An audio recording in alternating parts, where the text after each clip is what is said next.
with your support that we're able to make psychology and mental health more accessible to everyone. So thank you for all of the love that you've given us. Now let's continue. Sometimes it can be hard to get to know a person. One minute you think you've just figured them out, and then the next they go ahead and show they're someone else from who you thought they were. Whoever you're trying to get a read on, they may be trying to get a read on you too. There are a lot of little things that can reveal a lot about your personality, like what type of shoes you wear, or how often you check your phone, or even your handshake.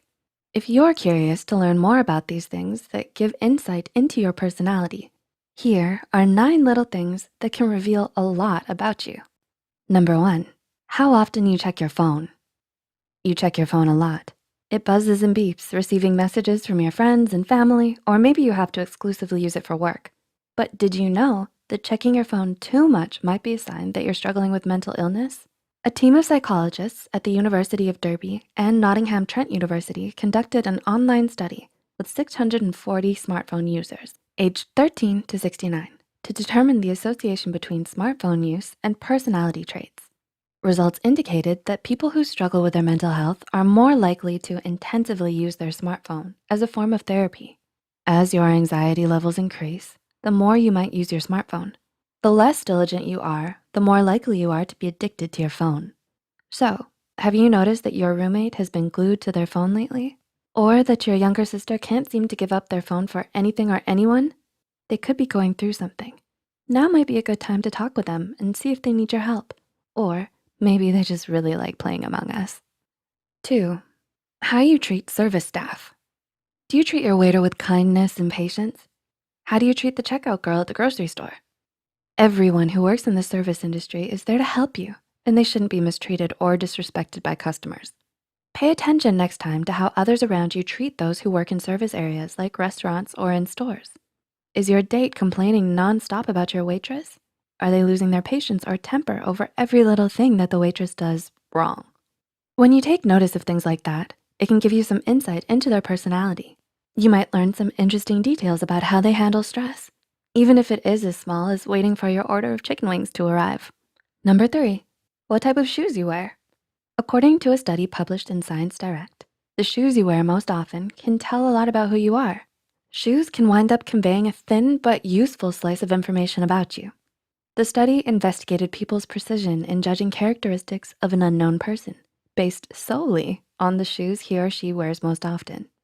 Participants provided photographs of their shoes and during a separate session completed self-report measures. When subjects were given photos of the participants' shoes, they'd rate and judge them based on their shoes alone.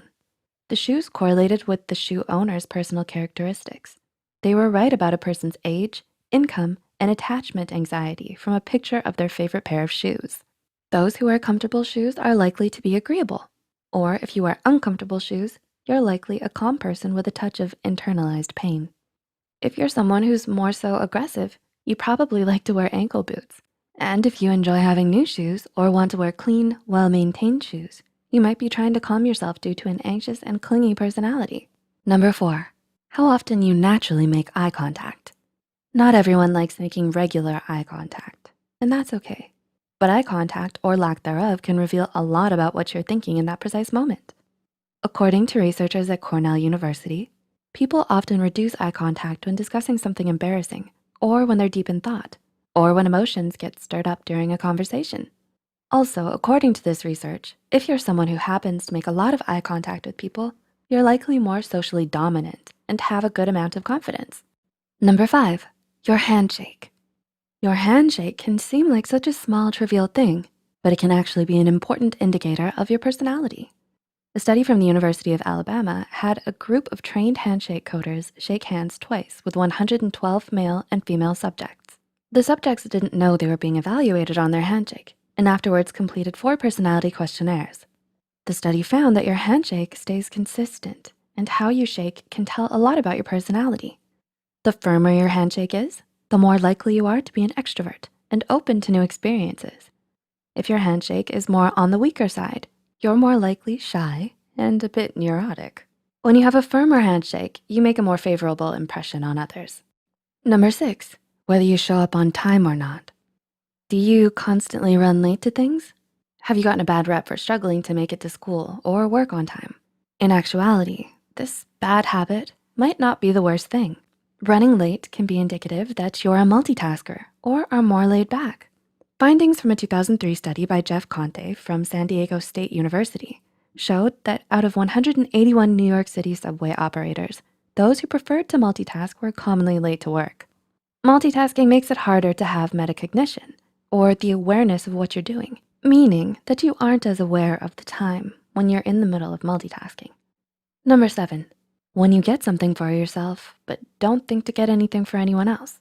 Let's say you want some takeout, so you decide to grab some sushi on your way home from work, and then you call your partner or your family to see if they want some too. That is, you probably do this if you're a kind and unselfish person. Someone who doesn't do this is likely someone who could be considered rude, inconsiderate, or selfish, and isn't very thoughtful. They might also just be cheap. Number 8, if you subtly put others down, people can subtly be rude to you, and you might not notice it right away. For example, do they talk like this? You don't like to read that comic, right? Or, you're not really into that video game, are you? If they often phrase questions in a condescending way and you can't help but feel bad by their remarks, then they might not be the best friend to have. Speaking this way can also be a sign that they look on the negative side of things and don't think very highly of others. And number 9, where you look when you're drinking out of a cup. In psychology, where you happen to look while you take a drink can subtly reveal a lot about you. If you look over the rim of your cup when taking a drink, you're likely an extroverted type who can be easily influenced. It's an indicator that you trust others easily, are environmentally aware, and have a carefree view of life. If you look into the cup when drinking, you're more introspective. You know yourself, are focused, and have an idealistic view of life. If you're someone who closes their eyes while drinking, you might be in some sort of pain or discomfort and are preoccupied with pleasure and relief.